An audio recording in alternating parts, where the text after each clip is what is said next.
दोस्तों स्वागत है आपका मेरे YouTube channel an aspirant voice में। दोस्तों मैं इस वीडियो में आपको जूनियर असिस्टेंट 5512 की टाइपिंग के बारे में संपूर्ण जानकारी दूंगा।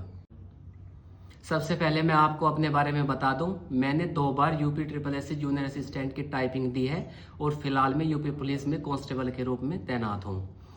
दोस्तों जैसा आप सभी को पता है, जितने भी एस्पिरेंट 5512 भर्ती के हैं आप सभी को पता है 23 नवंबर से टाइपिंग होनी है और जिसके लिए 90,000 अभ्यर्थी पास किए गए हैं। अब सभी अभ्यर्थी बहुत ज़्यादा परेशान हैं कि हम इतने कम समय में टाइपिंग कैसे पास करें। देखिए जो अभ्यर्थी, तो मैं इस वीडियो में आपको सब कुछ बताऊंगा कैसे आपको क्या करना है, तो ध्यान से सुनिए। इस वीडियो में मैं आपको अपना एक्सपीरियंस शेयर करूंगा। मैंने जो 1262 वैकेंसी थी उसके लिए टाइपिंग दी थी और जो उससे पहले वाली वैकेंसी थी उसके लिए भी टाइपिंग दी थी। तो मैं आप लोगों को अपना एक्सपीरियंस शेयर करूंगा कि क्या क्या वहाँ पे दिक्कतें आती हैं और क्या क्या जानकारी हमें होनी चाहिए। तो मैंने कुछ पॉइंट नोट करके रखे हैं, तो मैं 1 बाय 1 करके आपको समझाता हूँ। इसके बाद में आपकी कोई भी दिक्कतें नहीं बचेगी। सबसे पहला पॉइंट है स्पीड एंड स्पीड काउंट। देखिए आप सभी को पता भी होगा, ये जो इंग्लिश की स्पीड होती है 30 वर्ड प्रति मिनट मांगते हैं और हिंदी की मांगते हैं 25 वर्ड प्रति मिनट।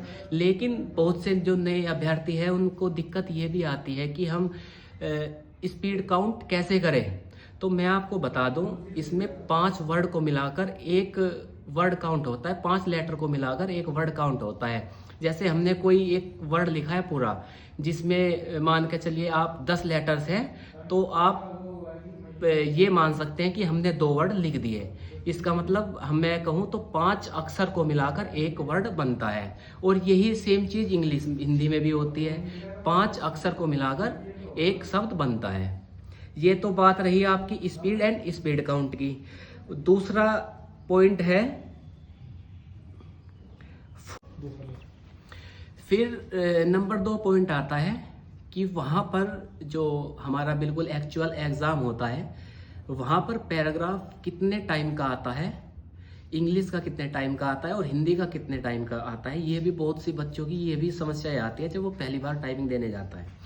तो मैं आपको बता दूं, जैसे ही आप एग्ज़ाम सेंटर में पहुँचोगे वहाँ सबसे पहले आपको इंग्लिश का पैराग्राफ देखने के लिए, जैसे आपको बायोमेट्रिक हो जाएगी उसके बाद आप एग्ज़ाम हॉल में जाओगे तो वहाँ पर सबसे पहले आपको इंग्लिश का पैराग्राफ देखने को मिलेगा। 5 मिनट का पैराग्राफ होगा और उससे पहले आपको प्रैक्टिस करने के लिए 2 या 3 मिनट की एक एक्सरसाइज दी जाएगी, जिसमें आप ये चेक कर सकते हैं कि हमारा जो कंप्यूटर है उसका कीबोर्ड अच्छी तरीके से कार्य कर रहा है या नहीं कर रहा है। उसके बाद हमारी एक मेन जो एक्सरसाइज, मेन जो एग्ज़ाम होगा उसके बाद ही स्टार्ट होगा और वो हमें 5 मिनट तक करना है।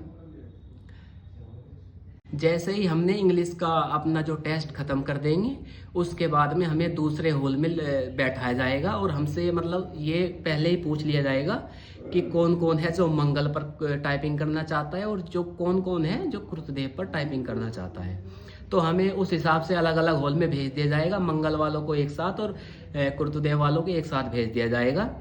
तो उसके बाद जस्ट जैसे इंग्लिश का ख़त्म हो गया, फिर उसके लगभग 5-7-10 मिनट का टाइम मिलता है तो हिंदी का पैराग्राफ हमें दे दिया जाता है और वो भी 5 मिनट का टाइम ही होता है बस। फिर यहाँ पर तीसरा पॉइंट है, मैं ये सभी पॉइंट वे बता रहा हूँ जो मैंने समस्या फेस की है, मैं सभी पॉइंट वे बता रहा हूँ। अब तीसरा पॉइंट यहाँ पे निकल कर आता है, वर्ड हाईलाइट होते हैं या नहीं, या लेटर्स हाईलाइट होते हैं। मैं आपको बता दूं, जैसा कि आप ऑनलाइन टाइपिंग करते होंगे, आपने बहुत से ऑनलाइन टाइपिंग ट्यूटर होते हैं जिसमें लेटर्स हाईलाइट होते हैं। तो जो हमारा एक्चुअल एग्ज़ाम होता है उसमें ऐसा नहीं होता, एक सिंगल वर्ड हाईलाइट होता है, न कि लेटर्स।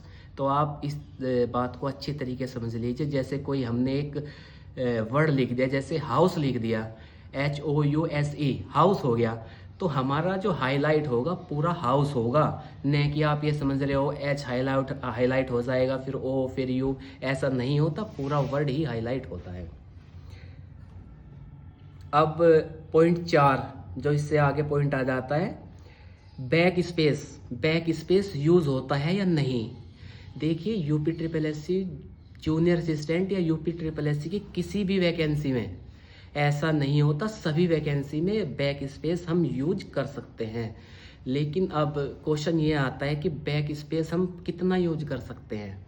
तो देखिए, जैसे हम कोई वर्ड लिख रहे हैं, तो जैसे मैं ये वर्ड लिख रहा हूँ, इससे पहले कोई दूसरा वर्ड लिखा है, तो मैं इससे पहले वर्ड पर जा सकता हूँ, लेकिन इससे तीसरे वाले शब्द पर मैं नहीं जा सकता। मतलब कहने का साफ साफ कहने का मतलब ये है, एक वर्ड पीछे तक मैं उसको करेक्शन कर सकता हूँ, 2 वर्ड पीछे तक मैं करेक्शन नहीं कर सकता। और बैक स्पेस जितने भी चाहो आप बैक स्पेस कितनी बार भी दबा सकते हो, यूज कर सकते हो, उसका कोई दिक्कत नहीं आती। ये है। फिर एक टॉपिक पॉइंट निकल के आता है कि टाइपिंग मटेरियल कैसा होता है। अब इस पॉइंट को लेकर सभी बच्चे ये होता है कि कोई बोलते हैं मेरा टाइपिंग मटेरियल बहुत हार्ड था, कोई बोलते हैं कि मेरा टाइपिंग मटेरियल आसान था, या इस दुविधा में रहते हैं पता नहीं वहाँ टाइपिंग मटेरियल कैसा होगा। लेकिन मैं आपको बता दूँ, वहाँ पर टाइपिंग जो मटेरियल होता है बिल्कुल नॉर्मल होता है। कोई भी ऐसा नहीं होता कि वे अलग से कोई की दे देते हैं उनको, नहीं। बिल्कुल जैसे इंग्लिश होती है, इंग्लिश में 26 लेटर्स होते हैं, उनके अलावा 2 या 3 ही होते हैं। जब फुल स्टॉप है तो यूज़ होता ही है। मतलब कहने का ज़्यादा अक्सर अलग से ज़्यादा यूज़ नहीं होते। और हिंदी में, जैसे हिंदी में होता है, हिंदी में कोई सोचता है कि अलग से कोड बहुत ज़्यादा यूज़ होते हैं। जैसे मैंने पिछली बार टाइपिंग दी थी 1262 में, मुझे तो एक क्वेश्चन मार्क को छोड़कर पूरे टाइपिंग में एक भी लेटर्स ऐसा नहीं मिला जिसमें मुझे अलग से कोड यूज़ करना पड़ा हो। एक क्वेश्चन मार्क मिला था बस, उसमें मैंने कोड यूज़ किया था, और उसके अलावा मुझे तो कहीं कोड मिला नहीं। तो इसलिए आप ये समझ कर चलिए, टाइपिंग जो मटेरियल होता है वो हमारा बिल्कुल नॉर्मल होता है, उससे डरने वाली बात नहीं है आपको। ठीक है। अब फिर सबसे लास्ट में मैं बात कर लेता हूं कि कितने समय में आप सीख सकते हैं टाइपिंग। देखिए, अगर इस पर हम बात करें कि कितने समय में आप टाइपिंग सीख सकते हैं, तो दोस्तों तो देखिए, अगर आपकी स्पीड फिलहाल के टाइम पर जैसा आपको पता है, लगभग समझ लीजिए आप कितनी मतलब 23 दिन में टाइपिंग शुरू हो जाएगी।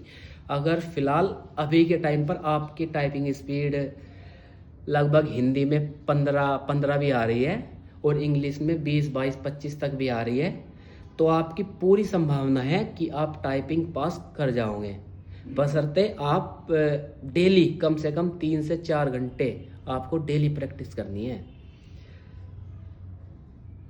तो दोस्तों, अभी तक जो मैंने समस्या फेस की थी, मेरे हिसाब से तो यही पॉइंट बनते हैं। अगर आप चाहते हो कि मैं किसी भी पॉइंट पर आपको कोई दिक्कत हो, आप चाहते हो कि मैं और भी वीडियो बनाऊं, तो आप इस वीडियो में कमेंट करके मुझे सजेशन दे सकते हो।